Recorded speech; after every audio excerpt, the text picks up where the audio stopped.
رمضان آ رہا ہے، تیاری کرو. جیسے حج پر جانے سے پہلے معافیاں مانگتے ہو، رمضان سے پہلے بھی ایک دوسرے سے معافی مانگو، ایک دوسرے کو معاف کرو، ایک دوسرے کو درگزر کرو، خود جا کے معافی مانگ لو. اللہ آپ کا مقام اونچا کر دے گا، مرتبہ اونچا کر دے گا. آخری رات اللہ تعالیٰ فرماتے ہیں جاؤ، تمہارے رات کی قیام اور دن کے روزے کے بدلے تمہیں سب کو معاف کر دیا، مانگو. اور ایک رات اللہ نے شب قدر بنائی جو 1000 راتوں کے برابر کر دی. وہ آج آپ کی تو راتیں ہی بڑی چھوٹی ہیں، 5 راتیں جاگ لو، 3 گھنٹے دی بھی نہیں رات ہوندی، تو 5 راتیں جاگ لو، 21 23 25 27 29 ان میں سے ایک رات ضرور شب قدر ہوگی. ایک رات کا جاگنا 80 سال کی عبادت سے بڑھیا ہو جائے گا. صرف ایک رات کا جاگنا، ایک رات کا جاگنا. ایک شرط ہے، دل میں بغض نہ ہو، نفرت نہ ہو، حقارت نہ ہو.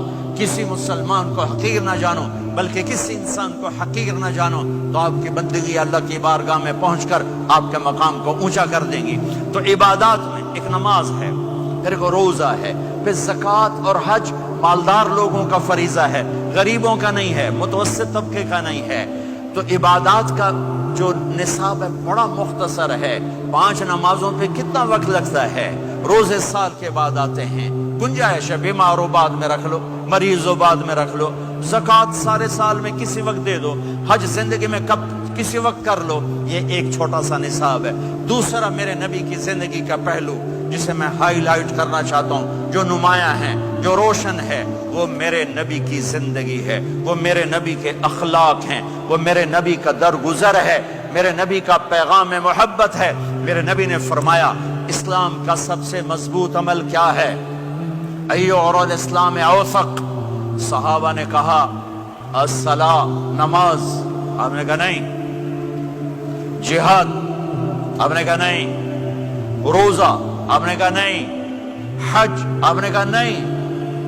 اسلام کا سب سے مضبوط عمل کیا ہے؟ صحابہ. نماز. جی نہیں. جہاد نہیں. روزہ نہیں. حج نہیں. اچھا یا رسول اللہ پھر کیا ہے؟ سنو غور سے، توجہ سے. میرے نبی نے فرمایا اسلام کا سب سے مضبوط عمل آپس میں محبت کرنا ہے. اللہ کے لیے محبت کرنا ہے، اللہ کے لیے محبت کرنا ہے، اللہ کے لیے محبت کرنا ہے. اسلام پیغام محبت ہے. میرے نبی کی زندگی محبت کی پوری تصویر ہے. کسی سے نفرت نہیں، بغض اللہ کے لیے، محبت اللہ کے لیے. یہ اسلام کا سب سے مضبوط عمل ہے.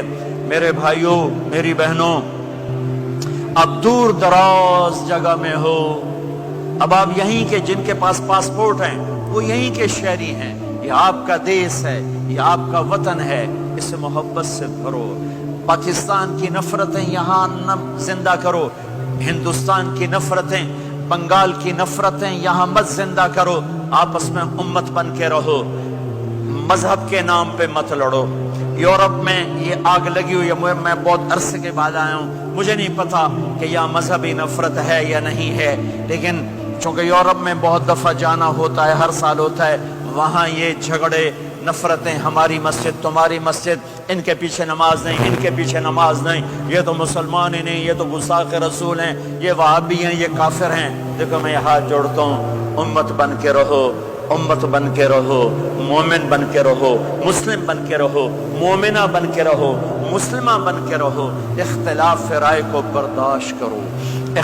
یہاں چاند کے مسئلے میں اختلاف ہوتا ہے، روزے کے ٹائم میں اختلاف ہوتا ہے. علماء سے کہتا ہوں اس اختلاف کو مٹھاؤ، جس میں سہولت ہو سارے وہ لے لو.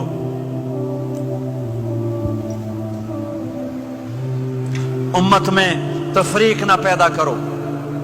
یہ علماء کے سامنے ہاتھ جوڑتا ہوں، جس میں امت کو زیادہ سہولت ہو. ما خیر بین امرین الا اختار ایسرہما.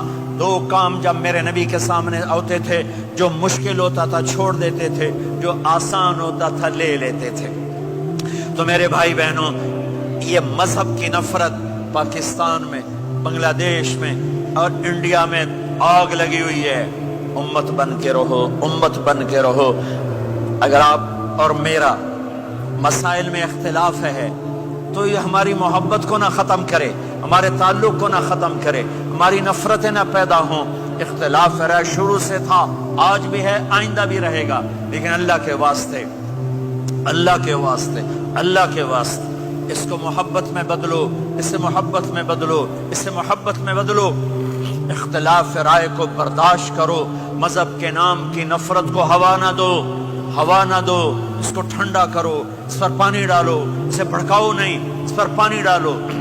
میرے نبی نے عبداللہ بن ابی سے نباہ کر کے دکھا دیا، جو منافقوں کا سردار، باقی منافقوں کا تو کسی کو پتہ نہیں تھا سوائے میرے نبی کے، عبداللہ بن ابی کا منافق ہونا سب کو معلوم تھا، یہ منافق ہے، اور آپ کے پیچھے نمازیں پڑھتا رہا۔ آپ نے اس کے اپنے ساتھ رکھا، ایک دن آپ پانی پی رہے تھے، عبداللہ بن ابی کے بیٹے عبداللہ پکے صحابی تھے، کہنے لگے یا رسول اللہ تھوڑا پانی تو بچا دیں۔ آپ نے کہا